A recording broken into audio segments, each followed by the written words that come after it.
Imagine standing in the middle of a room full of half moves, boxes you meant to finish, a sweater you love but never wear, a to-do list with items that feel like relics from another life.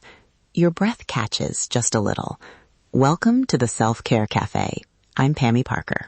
Today, we're talking about a gentle way to sort what to keep, what to let go of, and how to make room for who you're becoming. My guest is Maya Ortega, licensed therapist and professional organizer. Maya, so glad you could join us. Thanks, Pami. It's a pleasure. That first image you painted, half moves, is exactly the doorway people come to my work through. Right. Before we get into the practice, in one quick line, why does a compassionate method matter more than a speed clean approach during a big shift? Because change is tangled up with identity and grief. Rushing decisions can feel like erasing a life. Moving with intention helps people honor what things meant while still clearing space for what's next. We call this archive and arrange. 3 gentle moves. Honor, decide, and make room. Each one helps us hold grief and possibility at once. Archive is about honoring. It's a small, intentional place for what you're not ready to part with, but don't need on display every day. So it's not about tossing everything. It's about holding things differently? Exactly. Arrange is the practical deciding. What stays, what goes, what we offer. Allocate or make room is gentle planning. A shelf, a new habit, or just time in your calendar so what matters can show up. I hear tenderness here, but some listeners might wonder, isn't this just procrastination? How do you tell gentle pacing from avoidance? Great question. Gentle pacing gives you a boundary, like a timer or a single surface, and a next step. Avoidance tends to be endless postponement without any structure. If you notice you've been delaying without a small plan, that's a cue to tighten the boundary and invite support. Okay, give me something someone can actually try this afternoon, tiny and doable. Start with one flat surface, maybe a nightstand or a counter. Set a 15-minute timer. Pull 3 things that feel like they belong to some other chapter and ask, does this support me now? Does it hold a story I want to honor? Or does it need to go? One surface and a timer. That feels doable. What if the surface is already messy? Do you still start there? Yes. Treat it like a micro task. Choose 3 items, not the whole pile. The limit prevents the spiral and helps your brain finish something, which builds momentum. There's good science behind that, right?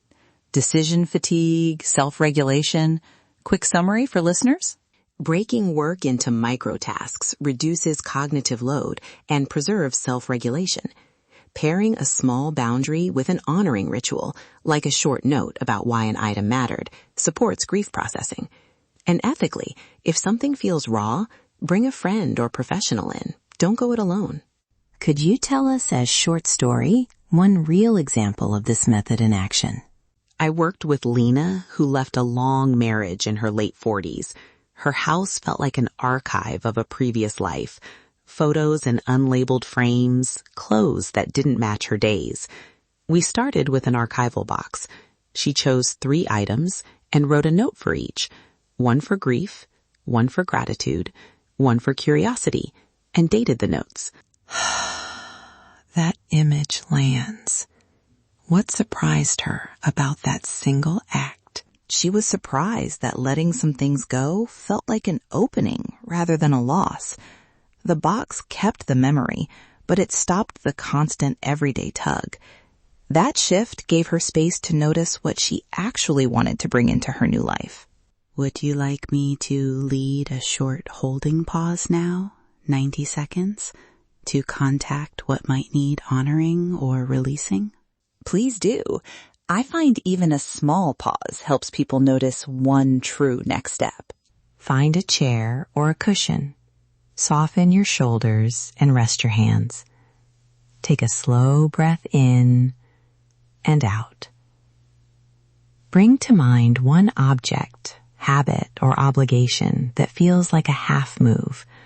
No analysis, Just name it. What did it give you? What would let it be a memory instead of a daily thing?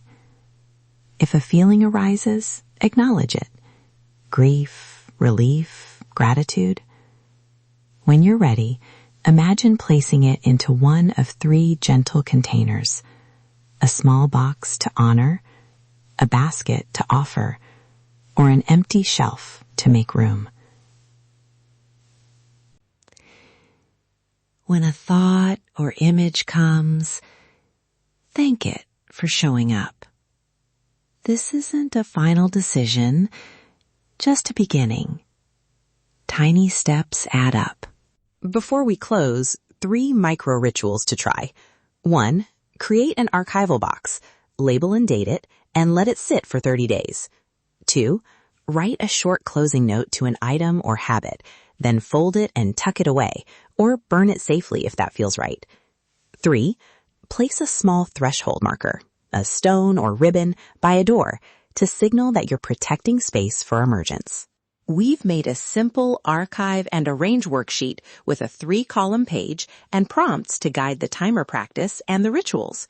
Visit selfcarecafe.example.com to download it and try a 15-minute surface right after you finish listening. One last practical tip. If you feel overwhelmed, slow way down. Choose 1 surface a week or 1 item a day, and ask a trusted friend or professional to hold space when emotions run high. Thank you, Maya.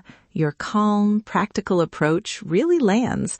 I hope listeners can try one tiny step and notice the relief that comes with small, steady movement. Thank you for having me. It's been an honor to share this with your cafe community.